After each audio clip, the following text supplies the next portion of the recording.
الحمد لله وحده والصلاة والسلام على من لا نبي بعده أما بعد فإن خير الحديث كتاب الله وخير الهدي هدي نبينا محمد صلى الله عليه وسلم وشر الأمور محدثاتها وكل محدثة بدعة وكل بدعة ضلالة وكل ضلالة في النار يا أيها الذين آمنوا اتقوا الله حق تقاته ولا تموتن إلا وأنتم مسلمون يا أيها الناس اتقوا ربكم الذي خلقكم من نفس واحدة وخلق منها زوجها وبث منهما رجالا كثيرا ونساء واتقوا الله الذي تساءلون به والأرحام إن الله كان عليكم رقيبا يا أيها الذين آمنوا اتقوا الله وقولوا قولا سديدا يصلح لكم أعمالكم ويغفر لكم ذنوبكم ومن يطع الله ورسوله فقد فاز فوزا عظيما ثم ما بعد يقول جل جلاله في القرآن الكريم بعد أعوذ بالله من الشيطان الرجيم لقد تاب الله على النبي والمهاجرين والأنصار الذين اتبعوه في ساعة العسرة من بعد ما كاد يزيغ قلوب فريق منهم ثم تاب عليهم إنه بهم رؤوف رحيم وعلى الثلاثة الذين خلفوا حتى إذا ضاقت عليهم الأرض وضاقت عليهم أنفسهم وظنوا أن لا ملجأ من الله إلا إليه ثم تاب عليهم ليتوبوا إن الله هو التواب الرحيم يا أيها الذين آمنوا اتقوا الله وكونوا مع الصادقين وعن عبد الله بن مسعود رضي الله تعالى عنه قال قال رسول الله صلى الله عليه وسلم عليكم بالصدق فإن الصدق يهدي إلى البر وإن البر يهدي إلى الجنة وما يزال الرجل يصدق ويتحرى الصدق حتى يكتب عند الله صديقا وإياكم الكذب فإن الكذب يهدي إلى الفجور وإن الفجور يهدي إلى النار وما يزال الرجل يكذب ويتحرى الكذب حتى يكتب عند الله كذابا رواه البخاري ومسلم الحمد لله الحمد لله الحمد لله মুসলিয়ানে কেরাম সম্মানিত ভাই ও বোনেরা, আমরা ধারাবাহিক বিষয় ধরে আলোচনা করে আসছি। বিষয়টি হলো জাতি গঠন ও রাষ্ট্রের উন্নয়নে নৈতিকতার আবশ্যকতা। আমরা গত সপ্তাহে এর শাখা পয়েন্ট আমানতদারিতা নিয়ে আমরা খুতবা দিয়েছি। আজকে আরও বেশি সাদামাঠা একটা বিষয়, এটি হলো সত্য ও সত্যবাদিতা। সত্য ও সত্যবাদিতা একেবারে সিম্পল কথা, কিন্তু খুব ইম্পর্টেন্ট। আবার আপনার মধ্যে এর খুবই অভাব। দাড়িওয়ালা, টুপিওয়ালা, ব্যবসায়ী, নামাজি, রোজাদার, শিক্ষক, ডাক্তার, ইঞ্জিনিয়ার, রাজনীতিবিদ, পলিটিশিয়ান, তারপরে হলো যে কোনো সেক্টরের লোকজন খুব ইজিলি মিথ্যা কথা বলতেই থাকে। অথচ মিথ্যা মিথ্যা এটা এমন জঘন্য, নবীজি সাল্লাল্লাহু আলাইহি সাল্লাম 7টা জিনিসকে হাদিসের মধ্যে মিনাল মুহলিকাত, ধ্বংসাত্মক, ধ্বংসকারী, মানুষের জন্য চরম ধ্বংস বয়ে আনে এমন বিষয়ের উল্লেখ করেছেন 7টা। ইজতানিবু আনিস সাবইল মুবিকাত কুলনা মা হুন্না ইয়া রাসূলুল্লাহ। আমরা বললাম মা হুন্না ইয়া রাসূলুল্লাহ, এই 7টা বিষয় কি? তার মধ্যে একটা হলো আল্লাহর সাথে কাউকে শরীক করা, হত্যা করা, জিনা ব্যভিচার করা, আর আরেকটা এটা হলো মিথ্যা বলা। মিথ্যা বলা, আর বাকিগুলো বললাম না। আজকে আমরা এই সত্যবাদিতা, এর উপকার, এর গুরুত্ব, এর আবশ্যকতা ইত্যাদি, এবং এর পাশাপাশি সত্যবাদিতার কথা মানেই এর সাথে এর বিপরীত যেটি সেটি সাথেই চলে আসবে, মিথ্যার ভয়াবহতা, মিথ্যার যেই ধ্বংসাত্মক অবস্থা, মানুষের জন্য যে বিপদ বয়ে আনে দুনিয়া এবং আখেরাতে, এই দিকগুলো আলোচনার লক্ষ্য উদ্দেশ্য ছিল আল্লাহ সুবহানাহু ওয়া তাআলা যেন এর মাধ্যমে আমার আপনার জবান থেকে যদি মিথ্যা দূর করে দেন, রাষ্ট্র থেকে, সমাজ থেকে, সোসাইটি থেকে, আমাদের দেশবাসী থেকে আমরা যদি মিথ্যা দূর করতে পারি আর সত্য যদি আমরা চালু করতে পারি, দুনিয়ার সমাজটা হবে জান্নাতি সমাজ। আমরা সকল দিকে আমরা সুফল দেখব, রাষ্ট্রের উন্নয়ন হবে, জাতি ভালো হবে, সব কিছু সুন্দর হবে। মিথ্যা মিথ্যা মিথ্যা মিথ্যা, সর্বত্র মিথ্যা, কত রকম মিথ্যা, যিনি কিছুই করেন নাই তার নামে কত রকম মামলা, হয়রানি। এরপর হলো একদম মিথ্যা দিয়ে সব একবার প্রসিকিউট, সেটা মিথ্যা, সম্পূর্ণ বিচার ব্যবস্থা মিথ্যা, একটা কোর্ট দাঁড় করানো হয়েছে স্পেশাল, সেটাও মিথ্যা, সাক্ষী যারা সব মিথ্যাবাদী, বিচারক যারা মিথ্যাবাদী, যারা বিচার করছে, যারা বিচার অর্ডার দিচ্ছে সব মিথ্যাবাদীর ঘরের ঘরের মিথ্যাবাদী। এগুলি করে নিরপরাধ মানুষকে শুধুমাত্র জেলখানায় না, দুনিয়া থেকে ফাঁসি দিয়ে বিদায় করে কত রকম রেকর্ড আমাদের সমাজে আছে নাকি নেই? মিথ্যা, আউযুবিল্লাহি মিনাশ শাইতানির রাজিম। যাই হোক, এটা হলো আমার আজকের জুমার ধারাবাহিক আলোচনা। এর আগে সমসাময়িক বিষয় নিয়ে আমি অল্প কিছু কথা বলতে চাই। আপনারা জানেন এটি রবিউল আউয়াল মাস। আমরা এই মাসে মানে মিলাদুন নবীর তো প্রশ্নই আসে না, সিরাত নিয়েও আমরা এই মাসে আলোচনা করি না। আমরা যখন খুশি তখন আলোচনা করি। আমরা যদি এই মাসে আলোচনা করি তবু এটা বেদাত হবে না, গর্হিত হবে না, কারণ আমাদের আকীদা বিশ্বাস একদম ক্লিয়ার যে নবীজি সাল্লাল্লাহু আলাইহি সাল্লামের মিলাদ অথবা সিরাত কোনোটাই এই মাসের সাথে সম্পৃক্ত নয়। বছরের যে কোনো সময় ওই ধারায় আমরা যদি এই মাসে আলোচনা করি, সবসময় আলোচনা করি, অসুবিধা নেই। কিন্তু যারা এইটাকে মনে করে রবিউল আউয়াল আসলে এইটা আলোচনা করতে হবে, অন্য যত বিষয় থাকুক সব পিছনে এইটা আলোচনা করা লাগবে, এইটা মানে বেদাত যদি নাও বলি প্রশ্ন থেকে খালি না। যাই হোক, মুআজ্জাজ হাদিরিন, সম্মানিত ভাই বোনেরা, নবী মুহাম্মদ রাসূলুল্লাহ সাল্লাল্লাহু আলাইহি ওয়াসাল্লাম, আজকে আমরা যে মসজিদ ভরে গিয়েছি, জুমার খুতবা দিচ্ছি, জুমার খুতবা শুনছি, এই লাইনটা যিনি আমাদেরকে দেখালেন তিনি হলেন নবী মুহাম্মদ রাসূলুল্লাহ সাল্লাল্লাহু আলাইহি ওয়াসাল্লাম। আল্লাহ সুবহানাহু ওয়া তাআলা তাকেই রসুল বানিয়েছেন, জীবনটা বাজি রেখে, কি কষ্ট করেন নাই, কি মায়ের খান নাই, হিজরত করতে বাধ্য হয়েছেন।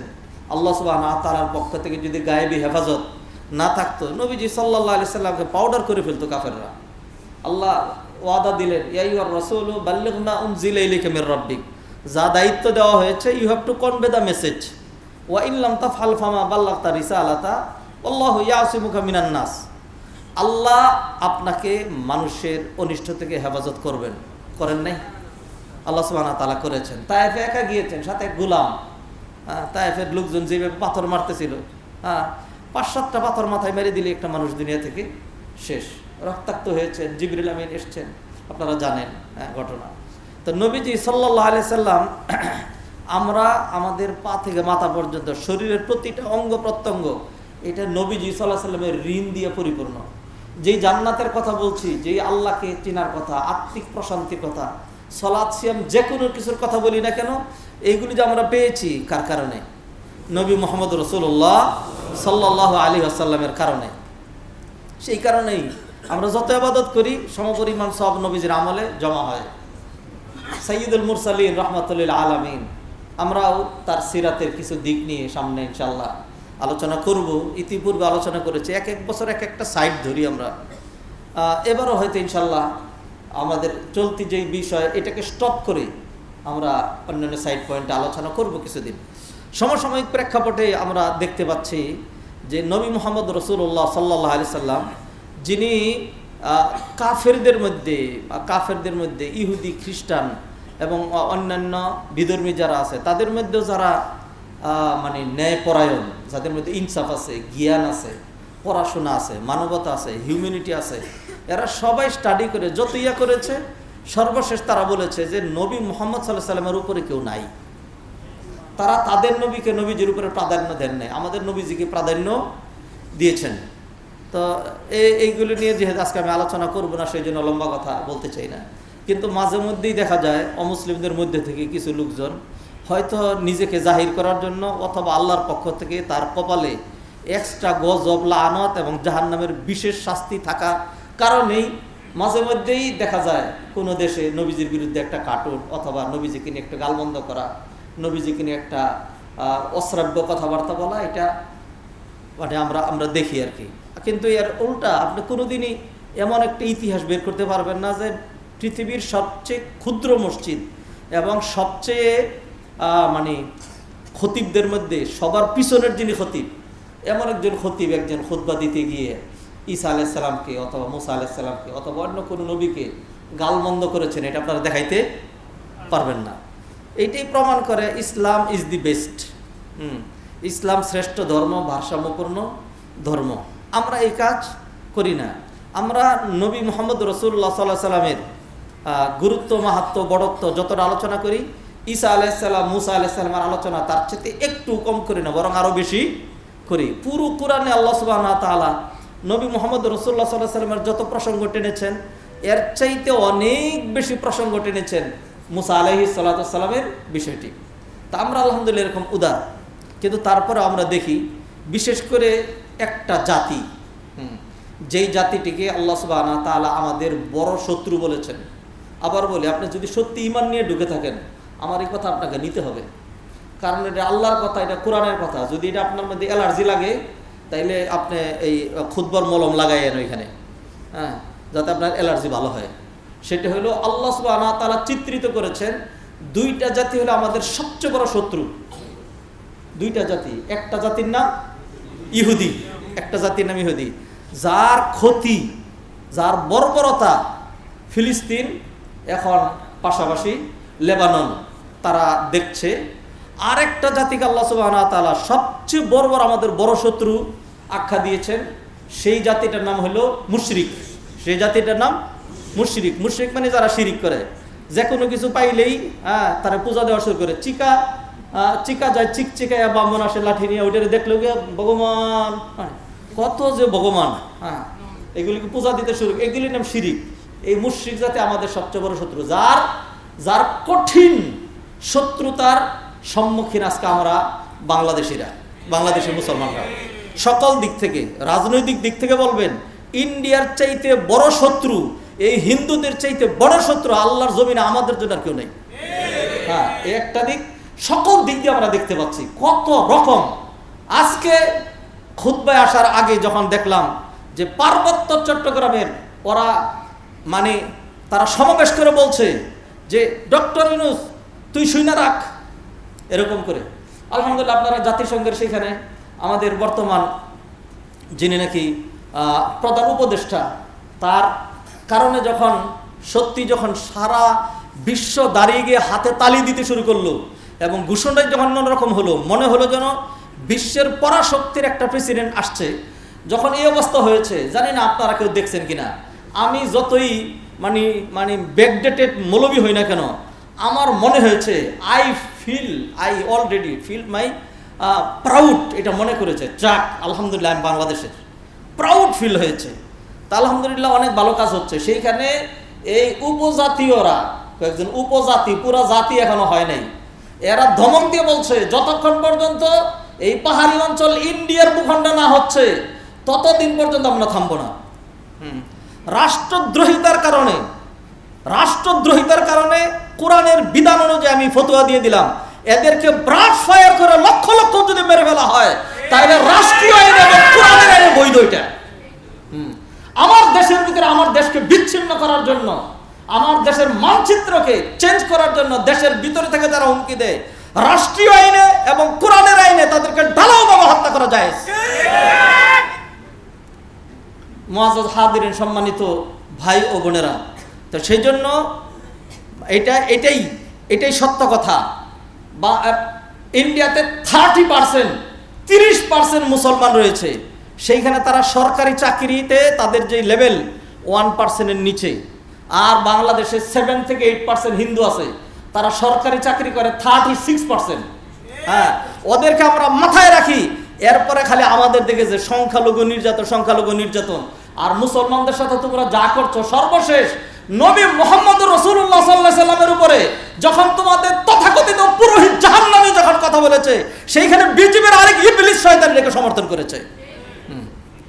আমরা ধিক্কার জানাই। নিন্দাবাদ জানাই, দোয়া করি ও আল্লাহ এই মুহূর্তেই ওই বিজেপির শয়তান যেগুলো আছে, শায়াতিন, মানে মোদি থেকে শুরু করে শায়াতিন যেগুলো আছে এইগুলির উপরে আমরা ঢালাওভাবে সবার ইয়া করছি না, আর যে বিশেষ করে নবীজিকে গালমন্দ করেছে এদের উপরে ও আল্লাহ তুমি কাদের এই মুহূর্তেই তোমার লানত এবং গজবের মালা দিয়ে পরাইয়া দিয়া ওদেরকে চিরতরে লাঞ্ছিত করে আল্লাহ তুমি তোমার গায়েবে আগুন দিয়ে এদেরকে সারখার করে দাও। আমরা নিন্দাবাদ জানাচ্ছি। আমাকে গতকালকে 2 জন ফোন করে জানালো আজকে এই নবীজি সাল্লাল্লাহু আলাইহি সাল্লামের ভালোবাসায় মানে একটা প্রটেস্ট জুমার পরে আছে, বিভিন্ন মসজিদ থেকে লোকজন পলয়েল সেন্টার থেকে তারা এইটা করবে, এবং আমাকে তারা বলেছে যে জানে আমার মানহাজ জানে যে মিছিল করে রাস্তাঘাট বন্ধ করা, মানুষের কষ্ট দেওয়া, এটাতে আমরা কোনোদিনই যাই না। বলে যে আমরা একদম স্বল্প সময়ের জন্য গাড়ি ঘোড়ার বিঘ্ন না ঘটে সেই জন্য আমরা জাস্ট জসীমউদ্দিন যাব, আবার ঘুরে রাজলক্ষ্মী এসে আমরা হাউস বিল্ডিং এসে এটাকে শেষ করে দিব। তো যদি সত্যি এরকম হয়ে থাকে জানি না আয়োজন কি, আমার সাথে কোনো নেতৃস্থানীয় কেউ যোগাযোগ করে না, যদি এরকম হয়ে থাকে তাই আমি আপনাদেরকে বলবো যে কোনো রকম, আপনারা জানেন গত যখন আমাদের এই ময়দানটা যখন ব্যাটল ফিল্ড ছিল, এই রাস্তাটা যখন ব্যাটল ফিল্ড ছিল, যখন আন্দোলনকারীরা একটা মাইক্রোফোন নিতে চেয়েছিল আমাকে বহুবার বলেছে একটা ঘোষণা দেওয়ার জন্য, আমি বলেছি আমাদের মসজিদ থেকে কোনো রকম কোনো মিছিল হবে না। ইতিপূর্বেও কোনো রাজনৈতিক কোনো কিছুর সাথে আমরা জড়াই নাই, কিন্তু নবী মোহাম্মদ রাসূলুল্লাহ সাল্লাল্লাহু আলাইহি সাল্লামের মান শান, তার ভালোবাসার সম্পূর্ণ ব্যতিক্রম। এইখানে আমরা আমাদের দল মত নির্বিশেষে আমরা মুসলমান হিসাবেই নবীজিকে কিছু বললে যে ব্যক্তি আমাদের মুসলমানদের ঠিকমতো নামাজও করে না তার হৃদয়ে রক্তক্ষরণ হয়। অতএব আমাদের হৃদয়ে রক্তক্ষরণ হচ্ছে।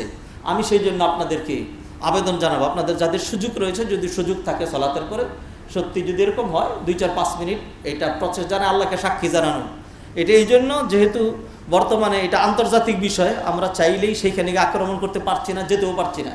একটা প্রটেস্ট দেখানো এটা মিডিয়ার যুগ, আর গণতান্ত্রিক রাষ্ট্র গণতান্ত্রিক যে পদ্ধতি এটা বিশ্বময় এটা স্বীকৃত, রাজতান্ত্রিক দেশগুলো ছাড়া অন্যান্য জায়গায় এইভাবেই প্রটেস্ট জানাইতে হয়। তা আমাদের দেশটাও যেহেতু গণতান্ত্রিক, তো সেই জন্য এইভাবে আমরা এটা জানানোর জন্য আল্লাহ যেন দেখেন, মানুষ দেখলো যে আমরা প্রটেস্ট জানিয়েছি এটা তাদের যেন লাগে, আর হলো আল্লাহ যেন দেখেন যে না আমরা নবীজি সাল্লাল্লাহু আলাইহি সাল্লামের ভালোবাসার জন্য এবং তার পক্ষ থেকে প্রতিরোধ গড়ে তোলার জন্য আমরা ভূমিকা রেখেছি। সেই জন্য আমি আপনাদেরকে নিবেদন করবো যাদের সুযোগ আছে আপনারা সেখানে যাবেন ইনশাআল্লাহ। মুআজ্জাজ হাদিরিন, সম্মানিত ভাই বোনেরা, নবীজির ভালোবাসা এটাকে সবসময় আমরা প্রাধান্য দেই, এবং নবীজির ভালোবাসার নামই হলো ঈমান। নবীজি হাদিসে বলছেন লা ইউমিনু আহাদুকুম হাত্তা আকুনা আহাব্বা ইলাইহি মিন ওয়ালিদিহি ওয়া ওয়ালাদিহি ওয়ান নাসি আজমাইন। আমি নবী যদি তোমাদের কাছে তোমাদের সন্তান সন্ততি এবং তোমাদের নিজেদের চেয়ে আত্মীয় স্বজনের চেয়ে বেশি প্রিয় বিবেচিত না হই ততক্ষণ পর্যন্ত তোমার ঈমানের পূর্ণতা হবে না। আর অন্য হাদিসে নবীজি সাল্লাল্লাহু আলাইহি সাল্লাম প্রমাণ করেছেন কেউ যদি নবীজিকে ভালোবাসে তাহলে তার হাসর নবীজির সাথে হবে। এক ব্যক্তি নবীজির কাছে এসে নিবেদন করেছিল আখবিরনি মাতাস সাআ, ইয়া রাসূলুল্লাহ কিয়ামত কখন হবে বলেন। তখন নবীজি ধমক দিয়ে বললেন ওয়াইলাক ওমা যাআদাত তালাহা, দিক তোমাকে, এমন কি প্রস্তুতি তোমার হয়ে গিয়েছে। তখন সে বলল না কোনো প্রস্তুতি হয় নাই, তবে আমি আল্লাহকেও ভালোবাসি, আল্লাহর নবীকে অনেক ভালোবাসি, এইটি আমার প্রস্তুতি। তখন নবীজি বললেন ঠিক আছে, তাহলে তোমার আর ভয়ের কোনো কারণ নেই, তুমি যেহেতু আমি নবীকে ভালোবাসো অতএব আমি তোমাকে সুসংবাদ দিচ্ছি, হাসর 2 দিন আগে হোক পরে হোক যখনই হোক না কেন তোমার হাসর আমি নবীর সাথে হবে, আমি যেই জান্নাতে থাকবো তুমি সেই জান্নাতে থাকবা। অতএব নবীজির ভালোবাসার বিষয়টা সাংঘাতিক অন্যরকম। কোরআন আল্লাহ বলেন কুল ইন কুনতুম তুহিব্বুনাল্লাহ ফাত্তাবিউনি ইউহিব্বুকুমুল্লাহ, যদি আল্লাহর ভালোবাসা পেতে চাও তাহলে নবীর পথ ধরো, নবীর অনুসরণ করো, তাহলে আল্লাহ তোমাদেরকে ভালোবাসবেন আর আল্লাহ তোমাদের গুনাহগুলো ক্ষমা করে দেবেন। অতএব আমরা নবীজির ভালোবাসা এটা আমাদের হৃদয়ে সবচেয়ে বেশি স্থান দিতে চাই। আজকে আমরা নবীজির কথা এতক্ষণ বললাম, কোনো পৈতৃক ঘটনা যদি এইভাবে বলতাম কেউ শুনতো না, মানুষ বিরক্ত হতো, কিন্তু নবীজির কথা বললে মানুষ সেটাকে প্রাধান্য দেয়। নবীজি সাল্লাল্লাহু আলাইহি সাল্লাম যেইভাবে যা করতে বলেছেন, মসজিদে ঢুকে আমরা ডান পা দিয়া, টয়লেটে ঢুকে আমরা বাম পা দিয়া, তারপরে মুখের মধ্যে লম্বা লম্বা দাড়ি রেখে দেই নবীজির সুন্নার অনুসরণে। এই যে কষ্ট করে সলাতে আসছি, সবার আগে আসা, আপনার প্রতিযোগিতা করে এসছেন, এটা নবীজি সাল্লাল্লাহু আলাইহি সাল্লামের বক্তব্যের কারণে। আল্লাহ সুবহানাহু ওয়া তাআলা আমাদের অন্তরের অন্তঃস্থলটা যতটুকুন জায়গা আছে সবটুকুনি আল্লাহ এবং তার নবীর ভালোবাসা দিয়ে আল্লাহ আমাদেরকে ভরে দেন। যাদের কলবের ভিতরে যদি এই মুশরিকদের হিন্দুদের ভালোবাসা সত্যিকার অন্তরে থাকে, তাহলে আমি আপনাকে বলবো নতুন করে বারবার তওবা করে আবার বারবার ঈমান নবায়ন করেন। কারণ হলো এই এদেরকে ভালোবাসা আর শিরক ভালোবাসা একই জিনিস তো, একই জিনিস তো। আপনি এটার বিশ্লেষণ করার মতো সময় এখন নাই। আমি আজকে যেই পয়েন্ট ধরে আলোচনা করব, আমার মনে হচ্ছে না যে এমনিই পারি না, তার মধ্যে আবার অর্ধেক সময় অন্যদিকে চলে গিয়েছি। কি আলোচনা করব? সত্যবাদিতা নিয়ে অল্প কিছু আলোচনা করতে চাই। সম্মানিত ভাই বোনেরা, সত্য কথা, সত্য কাকে বলে? যেটা বাস্তবতা এর উল্টা, অতীতের সাথে রিলেটেড, ভবিষ্যতের সাথে রিলেটেড, ধর্মীয় বিষয়, বৈষয়িক বিষয়, আল্লাহর সাথে সম্পৃক্ত, নবীজির সাথে সম্পৃক্ত, ব্যক্তির সাথে সম্পৃক্ত, এই ধরনের যে কোনো বিষয় এটাকে বলা হয়, যদি এটা বাস্তবসম্মত হয় তাহলে এটাকে বলা হয় সত্য, আর যদি বাস্তবতার সাথে সাংঘর্ষিক হয় তাহলে সেটাকে বলা হয় মিথ্যা। এই যে আমার সামনে অনেকগুলো সংজ্ঞা এখানে লেখা আছে, সত্যের সংজ্ঞা, মিথ্যার সংজ্ঞা। আমার মনে হয় এটাকে সংজ্ঞা দিয়ে এখন আর আমি টাইম কিল না করি। সত্যবাদী মানে সত্য কথা, এটা খুবই জরুরি বিষয়। এই জন্য মনে রাখতে হবে যে সত্যবাদিতা এটা এক নম্বরে, এটা হলো আল্লাহর বৈশিষ্ট্য, এটা মহান আল্লাহর বৈশিষ্ট্য। আল্লাহ কখনো মিথ্যা কথা বলেন না। ওমান আসদাকু মিনাল্লাহি কিলা ওমান আসদাকু মিনাল্লাহি হাদিসা। তাহলে এটা আল্লাহর বৈশিষ্ট্য। তাহলে যেটা আল্লাহর বৈশিষ্ট্য সেটা আমার আপনার মধ্যে থাকা উচিত। নবীজি হাদিসে বলছেন তাখাল্লাকু বিআখলাকিল্লাহ। কোরআনে আল্লাহ বললেন সিবগাতাল্লাহ ওমান আহসানু মিনাল্লাহি সিবগা। আল্লাহর রঙে রঙিন হও। আল্লাহর যেই বৈশিষ্ট্যগুলো, দয়া করা, ক্ষমা করা, সত্য কথা বলা, এই ধরনের বৈশিষ্ট্যগুলো তোমরা অর্জন করো। তাখাল্লাকু বিআখলাকিল্লাহ। আচ্ছা, 2 নম্বর, সকল নবীদের গুণ, সকল নবীদের গুণ সত্যবাদী। ওয়াজকুর ফিল কিতাবি ইব্রাহিম ইন্নাহু কানা সিদ্দিকান নাবিয়্যা। ইব্রাহিম আলাইহিস সালাম সিদ্দিকান নবী ছিলেন। ওয়াজকুর ফিল কিতাবি ইদ্রিস ইন্নাহু কানা সিদ্দিকান নাবিয়্যা। ইদ্রিস আলাইহিস সালামের বৈশিষ্ট্য এটা। ওয়াজকুর ফিল কিতাবি ইসমাঈল ইন্নাহু কানা সাদিকাল ওয়াদি। ইসমাঈল আলাইহিস সালামের কথা বলা হয়েছে, তিনি সত্যবাদী ছিলেন। সকল নবীদের কথা আল্লাহ সুবহানাহু ওয়া তাআলা এক কথা বলে দিলেন, হাযা মা ওয়া'দার রহমানু ওয়া সাদাকাল মুরসালুন। সকল নবীরা সত্য কথা বলেছেন, কোন নবী জীবনে একটা মিথ্যা কথা বলেন না। ইব্রাহিম আলাইহিস সালাম কিয়ামতের দিন যখন মানুষ সুপারিশের জন্য বিভিন্ন জায়গায় দৌড়াদৌড়ি করবে, এরপরে ইব্রাহিম আলাইহিস সালামের কাছে যাবে, তখন তিনি বলবেন, না, আমি সুপারিশ করতে পারবো না। কারণ কি? আমার মনে হয় আমি 3টা মিথ্যা কথা বলেছিলাম। আসলে মিথ্যা না, আসলে কি না, মিথ্যা না, কিন্তু তিনি মিথ্যা ধরে নিয়েছেন এবং তিনি কিয়ামতের দিন থরথর করে কাঁপছেন, আল্লাহ যদি আমাকে ধরে ফেলেন, কেন তুমি মিথ্যা কথাগুলো বলেছিলে। একটা হলো যখন তার স্ত্রী সারাকে জালেম বাদশাহ ধরে নিয়ে যায়, তখন ইব্রাহিম আলাইহিস সালামকে মেরে ফেলবে, সারাকে ভুকের জন্য রেখে দিবে। এখান থেকে বাঁচার জন্য তিনি বলেছিলেন যে আমরা স্বামী স্ত্রী এটা জানলে তো মেরে ফেলবে। তো সেই জন্য ধর্মীয় বিধান অনুযায়ী মোমেনরা হলো ভাই ভাই। যে কোনো এখানে একজন ইমানদার, কোনো আত্মীয়তা সম্পর্ক নাই, তা তাহলে সে আমার কি ভাই।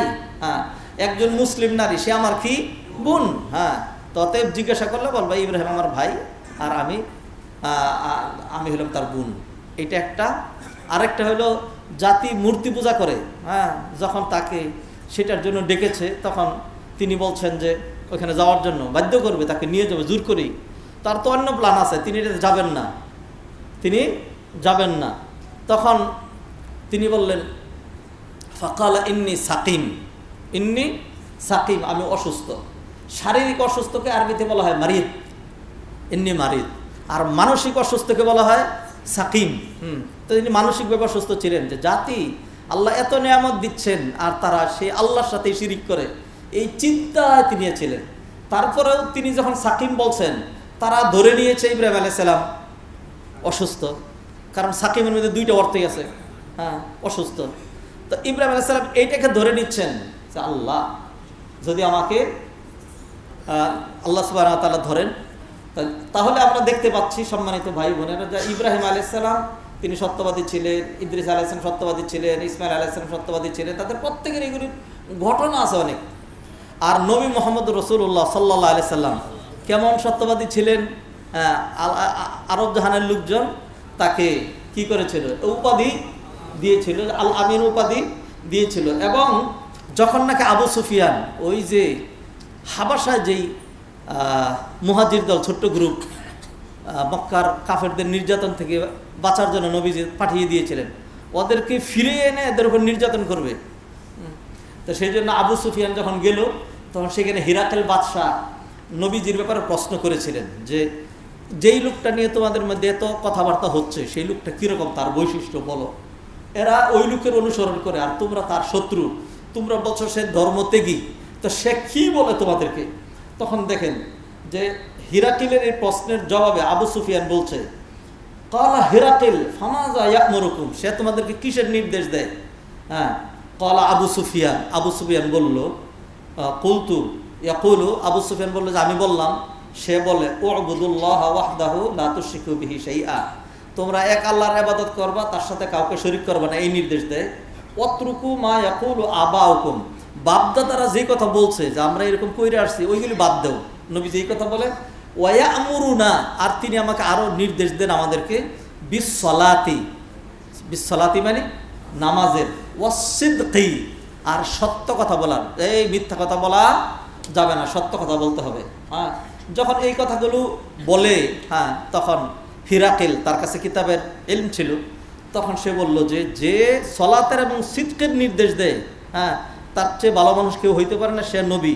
অতএব তুমি ডাইরেক্ট ফেরত যাও, একটা লোককেও তোমার সাথে দেওয়া হবে না, বাড়াবাড়ি করলে তোমাকে আটকে রাখা হবে। তো সেইখানে আবু সুফিয়ান যে নাকি নবীজির শত্রু ছিল, তখন তো তারা মুসলমান হয় নাই, নেতৃত্ব কর্তৃত্ব নিয়েছিল তাদের সমস্যা। যদি মুসলিম হয়ে যাই তাহলে তো নেতৃত্ব আমাদের হাত থেকে চলে যাবে, এটাই ছিল মূল কথাটা। তখনও আবু সুফিয়ান এটা স্বীকার করেছে যে নবীজি সাল্লাল্লাহু আলাইহি ওয়াসাল্লাম নিজে সত্য কথা বলেন এবং সত্য কথার নির্দেশ দেন। সম্মানিত ভাইয়েরা, এমনিভাবে এই উম্মতের মধ্যে সবচেয়ে, এই উম্মতের মধ্যে নবীর পরেই কার অবস্থান? আবু বকর সিদ্দিক রাদিয়াল্লাহু তাআলা আনহু। কিসের কারণে? ওই সত্য বলার কারণে, সত্যবাদিতার কারণে। অতএব সত্য নিঃসন্দেহে একটা ভালো গুণ।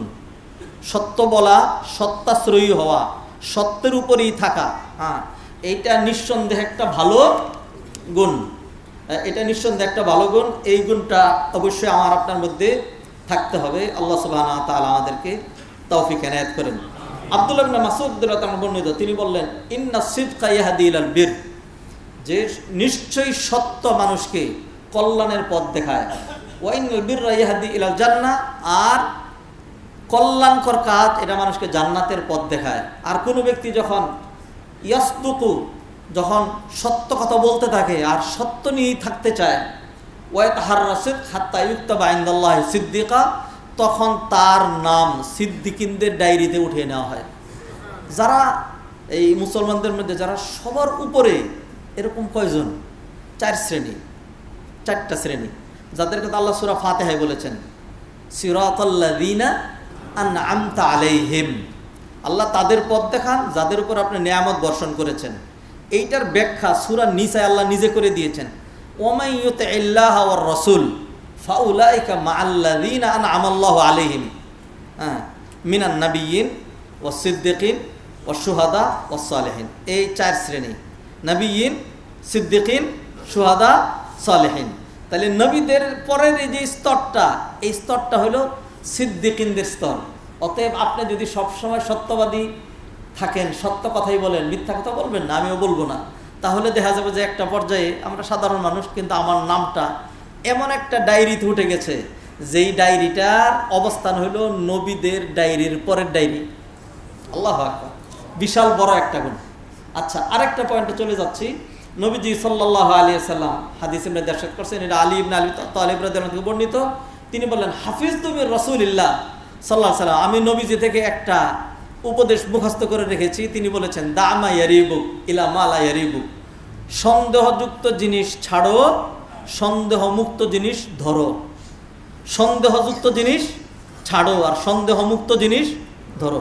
এই হাদিসের ব্যাখ্যা একটা জমা দরকার। এটা অনেক মানে মানে অনেক ব্যাপক অর্থবহ, যাচ্ছি না সেদিকে, ব্যাখ্যাও করছি না। এরপরে নবীজি বললেন, ফাইন্না সিদকা তামানিনাতুন, কারণ মনে রাখবা সত্য হইল তামানিনা, মানে মেন্টাল স্যাটিসফ্যাকশন। সত্যের মাধ্যমে you get your mental peace, mental satisfaction. আমি যদি সত্য কথা বলি, মিথ্যা কথা না বলি, তাহলে দেখবেন আমার মনের ভিতরে একটা আত্মতৃপ্তি থাকবে। আর যারা নাকি মিথ্যা কথা বলে যায়, এদের মনটা যদি মানুষের মন হয়ে থাকে, আর যদি আগেই অলরেডি জানোয়ার আনোয়ার থেকে নাম কাটাইয়া জানোয়ারের খাতায় নাম লেখাইয়া থাকে, তাহলে তো আলাদা কথা। যদি মানুষ থেকে থাকে তাহলে যে মিথ্যা কথা বলবে সে মনের ভিতরে অশান্তি বোধ করবে, আর মনে করবো সর্বনাশ, মিথ্যা কথা বলছি, আয় না জানি কোন দিক দিয়ে ধরা পড়ি। হ্যাঁ, মিথ্যাকে এই জন্য বলা হয় আল কাযিবু উম্মুল ফুজুর, মিথ্যা হলো সকল গুনাহের মা। একটা মিথ্যা কথা বলে ফেলেছেন, এখন যখন অন্য দিক দিয়ে প্রশ্ন করা হবে, কারণ এটা তো মিলতেছে না, তখন ওইটাকে ডাকার জন্য আরেকটা, ওই মিথ্যাটাকে ডাকার জন্য আরেকটা।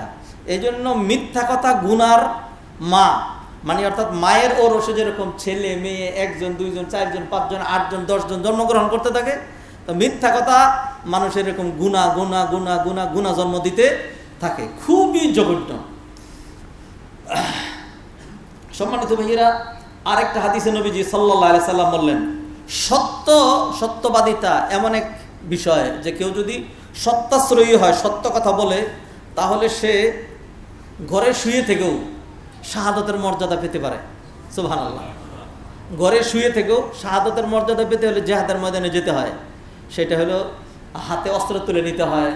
আর আগেকার দিনে তো মানে তরবারি নিয়ে, তীর ধনুক নিয়ে সামনাসামনি, একদম সামনাসামনি, আমি আপনাকে কুপায়ে কাটবো, আপনি আমাকে কুপায়ে কাটবেন, এইভাবে ছিল আগের যুদ্ধ। হ্যাঁ, মানে নিশ্চিত হয়তো জিতবো, না হয় মরবো, এইটা ছিল জিহাদ। তো এইভাবে জিহাদ করে মানুষ শহীদের মর্যাদা পেত, অর্থাৎ জীবনের সমস্ত গুনাহ মাফ করে দেওয়া হতো। তবে বান্দার হক মাফ হতো না, বান্দার হক কি হয় না, মাফ হয় না। তো কোনো ব্যক্তি যদি সত্যি সত্যাশ্রয়ী হয়, তাহলে আল্লাহ সুবহানাহু ওয়া তাআলা তাকে ঘরে বসায়া রেখেও শাহাদাতের মর্যাদা দিয়ে দেন। নবীজি সাল্লাল্লাহু আলাইহি ওয়াসাল্লাম হাদিসটা আগে বলি, তারপরে ব্যাখ্যা করছি। নবীজি বলছেন, মান সাআলাল্লাহ তাআলা আশ-শাহাদা বিসিদকিন, সত্যি কেউ যদি আল্লাহর কাছে শাহাদাত কামনা করে, বাল্লাগাহু মানাজিলাশ শুহাদা ওয়া ইন মাতা আলা ফিরাশিহি, আল্লাহ সুবহানাহু ওয়া তাআলা তাকে শাহাদাতের মর্যাদায় উন্নীত করে দেন, যদিও সে তার বিছনাতেই মারা যায়। সুবহানাল্লাহ। এমন একটা জ্বলন্ত উদাহরণ আমাদের সমাজে আছে, একটা জ্বলন্ত উদাহরণ। একজন আলেমে দিন, খুবই মুখলেস ছিলেন, তিনি সবসময় আল্লাহর কাছে দোয়া করতেন যে আল্লাহ তুমি আমাকে শাহাদাতের মর্যাদা দিও, শাহাদাতের মর্যাদা দিও, আল্লাহ তোমাকে শাহাদাতের মৃত্যু দিও। তো জিহাদের ময়দানে গিয়ে তার শহীদ হওয়ার মতো পরিবেশ বাংলাদেশে হয় নাই। আল্লাহ সুবহানাহু ওয়া তাআলা অবশেষে যদি জেলখানায় ধীরে ধীরে ধীরে ধীরে ধীরে মারা যাইতেন, তাইলে হয়তো মানুষ এটা বলতে পারতো না যে স্বাভাবিক মৃত্যু হয়েছে, তো সেই জন্য তিনি শহীদের মর্যাদা পেয়েছেন বলতে পারতো না। আল্লাহ সুবহানাহু ওয়া তাআলা তার ভাগ্যটা কেমন করে দিয়েছেন, যখন শত্রুরা তাকে জুলুম করে অন্যায়ভাবে ইনজেকশন পুশ করে যখন তাকে মারলো, তখন সকল উলামায়ে কেরাম বললো যে এটা হলো ওনার দোয়ার ফসল। সবসময় দোয়া করতেন আল্লাহ তুমি আমাকে শাহাদাতের মর্যাদা দিও, আল্লাহ সুবহানাহু ওয়া তাআলা তাকে শাহাদাতের মর্যাদা দিয়ে দিয়েছেন। এই ঘটনা আপনারা বুঝেন নাই এমন একজন মানুষও নাই। তো এটা হাদিসের সাথে এর জ্বলন্ত প্রমাণ আমরা আমাদের সমাজে দেখলাম। আপনি যদি এরকম সত্যবাদী হন, সত্য নিয়ে থাকেন, তাহলে কিয়ামতের দিন গিয়ে দেখবেন মঞ্জিলা তো কয়েকটা, এটা হলো একটা হলো নবীদের মঞ্জিলা, যত চেষ্টা করেন এই মঞ্জিলায় কেউ উঠার সুযোগ নাই। বাকি থাকলো কয়টা? 3টা। সিদ্দিকিন, সত্যবাদী হইলে এইটাতে মর্যাদা পাওয়া যাবে, সত্য কথাই বলতে থাকবেন, গিয়ে দেখবেন নাম এটাতে উঠে গেছে। আর না হয় সত্য কথাই বলতে থাকবেন, গিয়ে দেখবেন যে আপনি ঘরেই মারা গেছেন, কিন্তু আল্লাহ সুবহানাহু ওয়া তাআলা আপনাকে শহীদের মর্যাদায়, ফাউলাইকা মা আল্লাযীনা আনআমা আল্লাহু আলাইহিম মিনান নাবিয়্যিন ওয়াস সিদ্দিকিন ওয়াশ শুহাদাই ওয়াস সালিহিন। আল্লাহু আকবার। আর সত্য কথা বলার তো সালেহিনদের বৈশিষ্ট্যই। অতএব ভাইয়েরা, যেই কথা আমাদের আগের সাধারণ বইতে লেখা থাকতো, আদর্শ লিপিতে, সদা সত্য কথা বলিবে, মিথ্যা কথা কখনো বলিবে না। আর আমরাও তো এরকম প্রতিশ্রুতিবদ্ধ হয়েই কোনো চাকরিতে যখন কেউ বড় পোস্টে যায়, তখন তাকে এই শপথ বাক্য পাঠ করানো হয়, শপথ বাক্য পাঠ করানো হয়। এটা হলো যখন শপথ পাঠ করে, এরপরে কর্মক্ষেত্রে যখন যায়, তখন তার অবস্থা এরকম হয় যে সদা মিথ্যা কথা বলিব, মিথ্যা বই সত্য কখনো বলিবই না। এটা হলো তার জীবনের বাস্তবতা। আর যদি এটা না বুঝে থাকেন, কোন সমাজে থাকেন জানি না। আপনি ধরেন, এর আগে আমি বহুবার বলছি, কিছু কিছু সেক্টর আছে, আপনি ওইখানে গেলে আপনি যদি মসজিদের ইমাম হন, হুজুরও হন, মিথ্যা কথা কেমনে বলতে হয় সুন্দর করে শিখাইয়া তারা এটা করে দিবে, অথবা নিজেরা লেখা হ্যাঁ বলবে যে আপনারা তো বোঝা দরকার নেই, খালি সিগনেচার করেন দেখি। মাশাআল্লাহ, সেক্টরকে সেক্টর আছে এরকম, মিথ্যা আর মিথ্যা, মিথ্যা আর মিথ্যা। হ্যাঁ, এরপর আমাদের জুব্বার পকেট তেমনি একটু বড় থাকে, দেখবেন যে ধরা পড়লে এক একজন হুজুরের জুব্বার পকেটের মধ্যে 15টা করে বোমা পাওয়া যায়। হ্যাঁ, এই জন্য একজন বলেছিলেন যে উকিল জেরা করতে গিয়ে যে মাননীয় আদালত, আমার একটু দেখতে ইচ্ছা করে ওই যে ওনার জুব্বাটা আনা হোক। ওনার জুব্বার পকেটটা কত বড় ছিল যে একটা পকেটের মধ্যে 15টা বোমা ছিল। হ্যাঁ, মানে মিথ্যা কাকে বলে, একেবারে আউযুবিল্লাহি মিনাশ শাইতানির রাজিম। মানে মনে হয় যেন এটা কিছুই না, একবারে পান্তা ভাতের মতো। ব্যবসায়ীর কাছে যাবেন, এরপরে বলবেন যে কত, 1200 টাকা, এই এত দাম, 800 টাকা। বলেন কি হুজুর, আমি নিজে কিনে আনছি 1000 টাকা দিয়ে। এটা যদি বলেন যে এই তোমার এটা কথা বলছি, তোমার দোকান আছে, তোমার শ্রম আছে, লাভ তো কিছু করাই লাগবে, লাভের জন্য যে ব্যবসা, কখনো দাম বলবা না, খামাখা মিথ্যা কথা বলতে যাবে না। পরে শেষ অনেক সুন্দর করে বুঝাই ফেললে, বাবা শোনা বইলে গায়ে হাত দিলে পরে বলে যে হুজুর বলেন তো, কিন্তু বাস্তব কথা হইল সত্য কথা বলে ব্যবসা করা যায় না, মানুষ নেয় না। হ্যাঁ, মানে মিথ্যা কথা না বললে ব্যবসা করা যায় না, এই এক মূলনীতি আমরা দাঁড় করাইয়া নিয়েছি। তারপর রাজনৈতিক অঙ্গনে একটা আছে, সেটা হইল কি, রাজনীতিবিদরা আমাদের সমাজে আমরা চাই এখন সামনের থেকে যারা রাজনীতি করবে, আমি তো আগে বলছিলাম যে এই রাজনীতির মতো নিকৃষ্ট কাজ, এত নিন্দনীয় কাজ, এত নির্লজ্জ, এত গর্হিত, এত অপমানিত, এত বর্বর কাজ আমি করবো, আর এইখান থেকে রাজনীতি করব। এখন বলতে চাই আমিও রাজনীতি করতে চাই।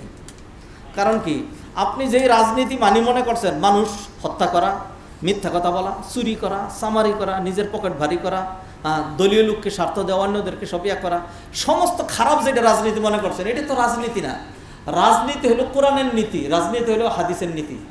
রাজপথ মানে পথের রাজা, রাজহাঁস মানে হাঁসের রাজা, রাজনীতি মানে নীতির রাজা।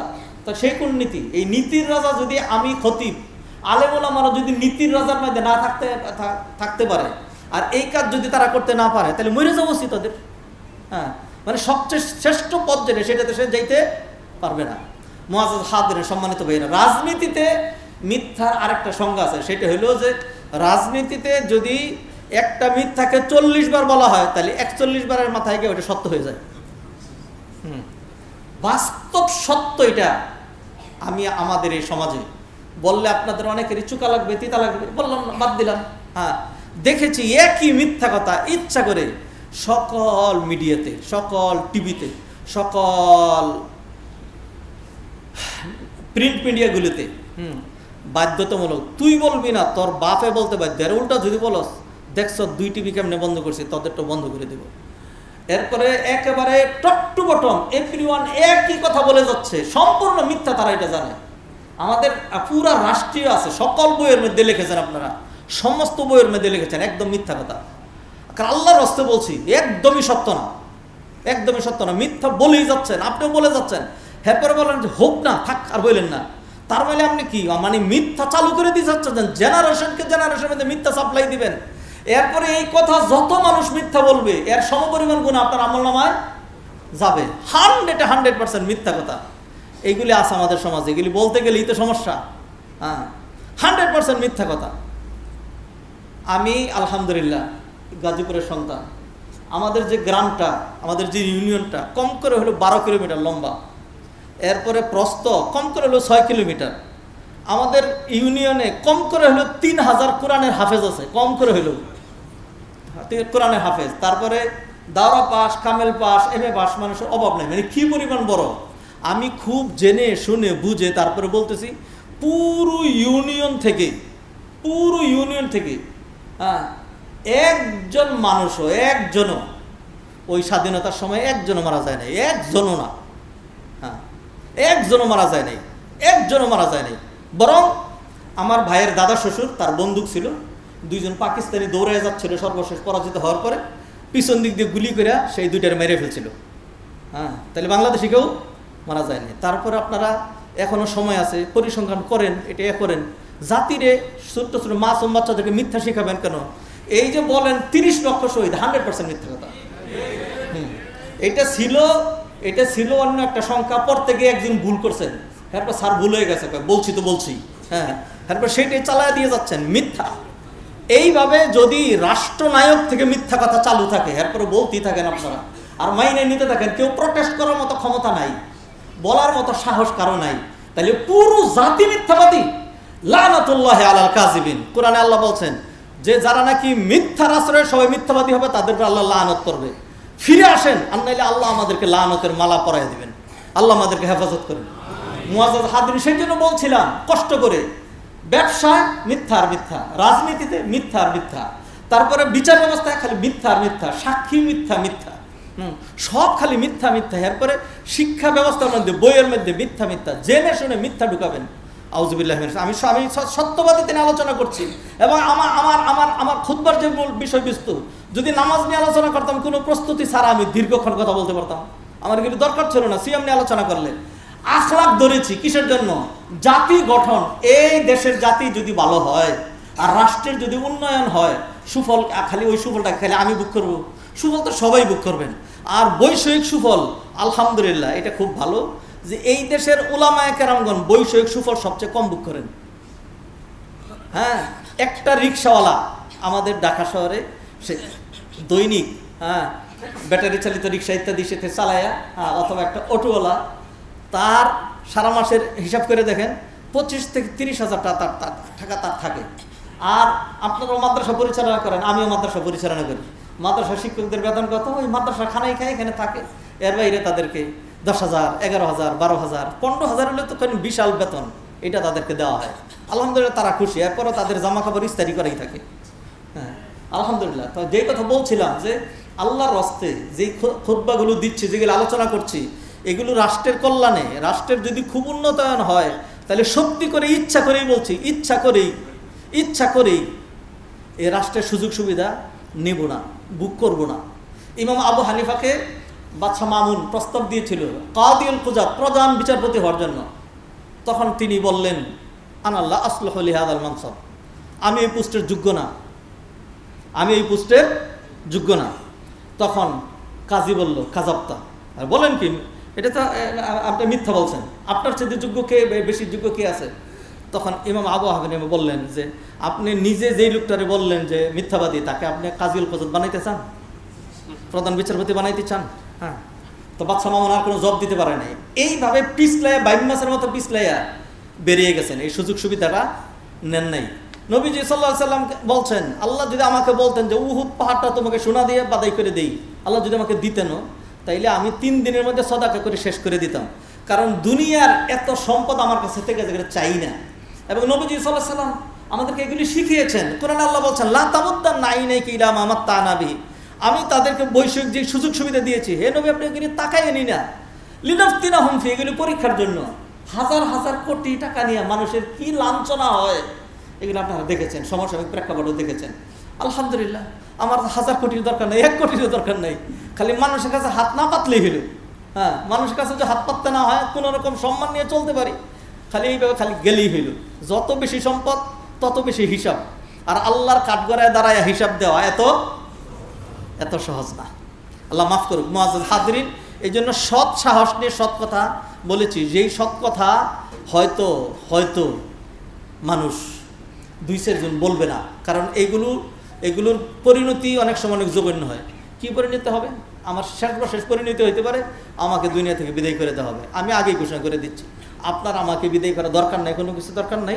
কারণ হলে আমি জানি আল্লাহ যখন আমাকে দুনিয়াতে পাঠাইছেন থাকার জন্য পাঠান নাই, যে কোনো মুহূর্তে চলে যেতে হইতে পারে। তবে সত্যবাদিতার কথা বলবো, সত্য কথা বলতে পারবো না, তাইলে সেই খুতবা দেওয়ার দরকার নাই। সেই জন্য সত্য কথা আল্লাহর উপর ভরসা করে সৎ সাহস করে বলছি, ও জাতি মিথ্যা পরিহার করো, ও রাজনীতিবিদরা মিথ্যা পরিহার করো, ও বিচার ব্যবস্থা মিথ্যা পরিহার করো, কল্যাণ পাবা, আল্লাহর কাছে সাহায্য পাবা, দুনিয়াও কল্যাণ হবে, আখিরাতেও কল্যাণ হবে। আজকে আমি এই পয়েন্ট আগামী সপ্তাহে শেষ করতে পারি কিনা সন্দেহ আছে, তবু টাইম তো আমাকে ওয়ার্নিং দিছে, আরও 1-2টা কথা বলে শেষ করে দিই। একটা মাঝখান থেকে একটা উপকারের দিকে চলে যাই। সত্য কথা বলবেন, তা আপনি যদি মনে করে থাকেন যে আপনি বড় বিপদে মিথ্যা কথা বললে আপনি এখান থেকে বেঁচে যাচ্ছেন, হ্যাঁ, মিথ্যা কথা বললে হয়তো আপনি বেঁচে যেতেন, তবু যদি আপনি সত্য কথা বলেন তাইলেই আপনি বাঁচবেন, আর মিথ্যা কথা বললে আপনি সেখান থেকে বাঁচবেন না। আমি 2টা ঘটনা আপনাদেরকে শোনাই। একটা ঘটনা হলো, হাজ্জাজ বিন ইউসুফ একজন প্রচণ্ড জালেম বাদশা ছিল, গভর্নর ছিল। জালেম। তার জীবনে সে 1.5 লক্ষ মানুষ মারছে, একটা কথাই টুলটা পাল্টা করলে গর্দান উড়াই দিত। 1.5 লক্ষ মানুষকে সে মেরেছে। হ্যাঁ, তো এই হাজ্জাজ বিন ইউসুফের কাছে একজন, তার নাম ছিল রেবঈ ইবনু হাররাস, জীবনে কোনোদিন মিথ্যা কথা বলেন নাই। ওয়াকান আল্লাহ ইবনানে আসিয়ান, তার 2 ছেলে ছিল পিতামাতার অবাধ্য, একটু উল্টাপাল্টা করতো। তো হাজ্জাজ বিন ইউসুফ এই 2টাকে তালাশ করতেছে, মানে হত্যা করে ফেলবে, মেরে ফেলবে আর কি। তো এখন এদেরকে খুঁজে পাচ্ছে না। তখন একজন পরামর্শ দিল, একটা কাজ করেন, এই 2 ছেলের কথা অন্য কাউকে জিজ্ঞেস না করে তার বাবাকে জিজ্ঞেস করেন, তার বাবাকে জিজ্ঞেস করেন। ফাকিলা ইন্না আবাহুমা লাম ইয়াকযিব কাযিবাতান ক্বাত্তু লাউ আরসালতা ইলাইহি ফাসাআলতাহু আনহুমা ফাস্তাদআ আবাহুমা। তখন হাজ্জাজ বিন ইউসুফ এই লোকেরে ডাকলো, ডাকার পরে জিজ্ঞাসা করলো, আইনা আবনাউ, তোমার ওই ছেলে 2 কোথায়? ক্বালা হুমা ফিল বাইতি, তা তো আমার বাড়িতেই আছে, আমার বাড়িতেই আছে। ফাস্তাগরাবাল হাজ্জাজ ওয়া ক্বালা লিআবিহিমা, হাজ্জাজ আকাশ থেকে বলল যে তুমি জানো না যে আমি এই 2টাকে হত্যা করার জন্য তালাশ করতেছি? তখন সে বলল যে হ্যাঁ আমি জানি। হ্যাঁ, মা হামালাকা আলা হাযা ওয়া আনা উরিদু কাতলাহুমা ফাকালা লাকাদ কারিহিতু আন আলকাল্লাহ তাআলা বিকাযিবাতিন, যে আমার কাছে এটা আমার প্রেস্টিজে লেগেছে যে আল্লাহর দরবারে হাজির হব, সেখানে দেখা যাবে যে আমার আমলনামায় মাত্র জীবনে একটা মিথ্যা পাওয়া যাবে, যে সন্তানদেরকে বাঁচানোর জন্য বলছি যে তারা বাড়িতে নাই, এই একটা মিথ্যা কথা, এটা আল্লাহর সামনে প্রমাণ দেখানো হবে যে আমি জীবনে একটা মিথ্যা কথা বলেছি, শুধুমাত্র এই ভয়ে আমি মিথ্যা কথা বলি নাই, নতুবা সন্তানের জন্য তো মায় আমার আছেই, এই জন্য মিথ্যা কথা বলি নাই। কথা বুঝছেন কিনা জানি না। হ্যাঁ, এরপরে ফাকাল আল হাজ্জাজ, হাজ্জাজের মতো পাষাণ হৃদয় তখন সবের লোক কদ আফাউনা আনহুমা বিসিদকিকা, তুমি যে এইরকম সত্যবাদী লোক, হ্যাঁ 2টা ছেলের জান চলে যাবে তারপরে মিথ্যা কথা বলা নাই, শুধু তোমার এই বৈশিষ্ট্যের কারণে যেই 2টা ছেলেকে আমি হত্যা করতে চেয়েছিলাম মাফ করে দিলাম, মাফ করে দিয়েছি। এরকম ঘটনা শোনাবো না। আর একটা ঘটনা, এটা আপনারা জানেন, এইটা সর্বশেষ আজকের খুতবার আলোচনা, সেটা হলো বনি ইসরাইলের 3 ব্যক্তির ঘটনা আপনারা জানেন। তারা একটা গুহার মধ্যে আটকা পড়ে গিয়েছিল, পরে তারা আলোচনা করে দেখলো যে এখান থেকে বের হওয়ার আর কোনো উপায় নেই, তবে ইখলাস ভিত্তিক একেবারে সত্য হ্যাঁ কোনো আমল যদি করে থাকো ওইটার উসিলায় যদি আমাদের মাফের ব্যবস্থা হয়। তখন তারা একজন এক একটা মনে করে দোয়া করতে থাকলো যে আল্লাহ সত্যিই আমি আমার বাবা মাকে প্রাধান্য দিতাম সন্তানদের উপরে। মানুষ খালি সন্তানদেরকে প্রাধান্য দেয়। একদিন দুধ দোহন করে এসে দেখি বাবা মা ঘুমায় গেছে, সন্তানগুলো কান্নাকাটি করতেছিল। তখন আমি বললাম যে না, বাবা মাকে আগে পান করাবো। দুধ নিয়ে দাঁড়ায় থাকলাম, বাবা মা গভীর রাতে যখন ঘুম ভাঙলো তখন তাদেরকে আগে খাওয়াইলাম, পরে সন্তানদেরকে তুলে খাওয়াইলাম। আল্লাহ এই যে ছোট্ট কাজ, কিন্তু শুধুমাত্র আমি আমার এই আদর্শের উপরে থাকার জন্য এই কাজটা এইভাবে করেছি। যদি আপনি মনে করেন যে এটা সত্যি আপনার সন্তুষ্টির জন্য করেছিলাম, সত্যই, তাহলে পাথরটা একটু সরাই দেন যাতে আকাশ দেখা যায়। দোয়া করার সাথে সাথে একেবারে ডাইরেক্ট খালি এখানে দোয়া করছে, এই কোনো দিক দিয়ে তো নেটওয়ার্ক নাই, কিন্তু নেটওয়ার্ক আল্লাহর নেটওয়ার্ক, রব্বানি গ্রামীণ নেটওয়ার্ক বন্ধ হয়, তারপরে আর কি হয় অমুক নেটওয়ার্ক বন্ধ হয়, রব্বানি নেটওয়ার্ক বন্ধ হয় না, একদম ডাইরেক্ট আল্লাহর আরশে গিয়ে নক করছে। সাথে সাথে আল্লাহ পাথরকে দিলেন যে একটু সরো, বেশি সরো না, দেখি বাকি 2টা কী করে। এইবার দ্বিতীয় ব্যক্তি বলল যে আমারও এরকম জীবনের একটা সত্য আমল আছে যে কোনো মিথ্যার আশ্রয় নেই। সেটা কি, যে কয়েকজন শ্রমিক নিয়োগ করলাম, এরপরে সবাই তার পারিশ্রমিক নিয়ে বিদায় হলো। একজন বলল যে এটা কম হয়ে গেছে, এইটুকুন কথা না। তা আমি বললাম যে না, এইটুকুনই তো কথা। বেচারা রাগারাগি করে বললো যে যা তোরটা তুই খা, আমার লাগবে না, রাগ করে চলে গেছে। আমি ভাবলাম যে সে আসবে, একটু পরে দেখে সে আর আসলো না, তালাশ করে আর পাইলাম না। এখন বিপদে পড়ছি, হ্যাঁ মিথ্যার আশ্রয় নেব, তার এটা খেয়ে ফেলবো। পরে আমি এটা প্রতিপালন করতে থাকলাম, আর আল্লাহ এমন বারাকা দিল, এইগুলি দিয়ে পরে আমি ভেড়া, বকরি, উট, দুম্বা এগুলি কিনলাম, আর এগুলি নিয়ে দেখাশোনার জন্য রাখাল নিয়োগ করলাম। বহুদিন পর ওই লোক আসছে, আয়সা বললো যে ইয়া আবদাল্লাহ, হ্যাঁ ও আল্লাহর বান্দা, হ্যাঁ আল্লাহরে ভয় করো, আমার ঠকাইও না। তুমি কিন্তু তুমি চিনিই না। হ্যাঁ বললো যে মনে পড়ে এতদিন আগে খাটাইছিলা, হ্যাঁ পারিশ্রমিক দেও নাই। এই তুমি সেই লোক, এত রাগ করে মানুষ, রাগ করে চলে গেলা, তোমার তালাশ করেই তো পাইলাম না। ওই যে মাঠের মধ্যে যেই ভেড়াগুলো রাখাল সহ যা দেখতে পাচ্ছ সব তোমার নিয়ে যাও। তখন ওই লোক বললো যে বাবারে এতদিন আগে ঠকাইছো, আজকে আবার আমার সাথে ছল ছাতুরি শুরু করছো, আল্লাহরে ভয় করো। তখন আমি বললাম যে দেখো, আল্লাহরে ভয় করি বিধাই তোমার এটা খাই নেই। আল্লাহ এত বারাকা দিয়েছেন, সেইগুলি থেকে এইটুকুন হয়েছে, সব তোমার নিয়ে যাও। এরপরে এই লোক নিয়ে গেল। এখন সে বলতেছে, আল্লাহ আমি যদি ওই দিন তাকে অল্প কিছু দিয়ে দিতাম, এইগুলির লোক সামলাইতে না পাইরা অল্প কিছু দিয়ে দিতাম, সে কিন্তু নিত।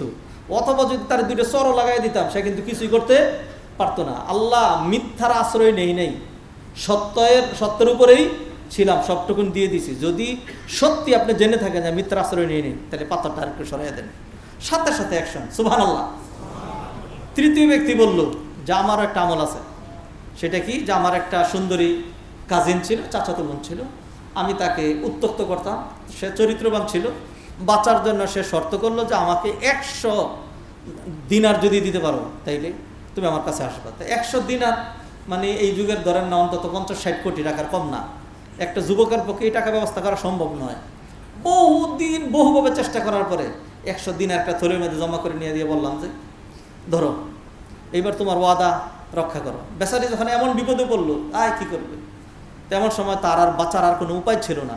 তখন সে শুধু আমাকে বলল, যখন আমাদের অবস্থা এরকম হলো যে আর একটু হলেই ধ্বংসের চরম সীমায় পৌঁছে যাই, তখন সে আমাকে শুধু ডাক দিয়ে বলল, ইয়া আব্দাল্লাহ ইত্তাকিল্লাহ ওয়ালা তাফতাহিল খাতাম। আল্লাহর বান্দা, আল্লাহকে ভয় করো। কলঙ্কের বোঝা কাঁধে নিও না, আর আমাকেও কলঙ্কিত করো না। আল্লাহ ঠিক ওই মুহূর্তে আমার মনে পড়লো, ঠিকই তো, আল্লাহ তো দেখছেন, আর কেউ না দেখলেও। তখন আমি ওইখান থেকে পালিয়েছি। টাকার জন্য আর কোনোদিন যাই না, তাকে মুখও দেখাই নেই। আল্লাহ যদি আপনি জেনে থাকেন যে সত্যই আপনাকে ভয় করেছিলাম, তাইলে পাথরটা পুরোপুরি সরিয়ে দেন। বলার সাথে সাথে আল্লাহ সুবহানাহু ওয়া তাআলা পাথরটা পুরোপুরি সরিয়ে দিলেন। সুবহানাল্লাহ। ভাইজান, একটা প্রমাণ দেখাইলাম যে কেউ যদি সত্যাশ্রয়ী হয়, তাইলে দুনিয়াতে মনে হবে যে সে মরেই যাচ্ছে, বিপদে পড়েই যাচ্ছে, তার জীবন চলে যাচ্ছে, কিন্তু যাবে না। আর যদি কেউ মিথ্যা বলে দেখে যে মিথ্যাটা বললে সে মাপ পেয়ে যাবে, তো মিথ্যাটা বলার কারণে সে আরো পেঁচায় গুছাইয়া আরো ঝামেলার মধ্যে পড়ে যাবে। সেই জন্য আজকের খুতবার প্রত্যয় হলো, জান যাবে, জীবন যাবে, বাহ্যিক ক্ষতি হবে, যেইটা মন চায় সেটা হোক, একটাই আল্লাহর উপর ভরসা যদি থাকে আর কি, মিথ্যা কথা বলবো না, ইনশাআল্লাহ সদা সত্য কথাই বলবো। আল্লাহ সুবহানাহু ওয়া তাআলা আমাদেরকে তৌফিক এনায়েত করেন। আকুলু কওলি হাযা ওয়া আস্তাগফিরুল্লাহ লি ওয়া লাকুম ওয়া লিসাইরিল মুসলিমিন ফাস্তাগফিরুহু ইন্নাহু হুয়াল গফুরুর রহিম।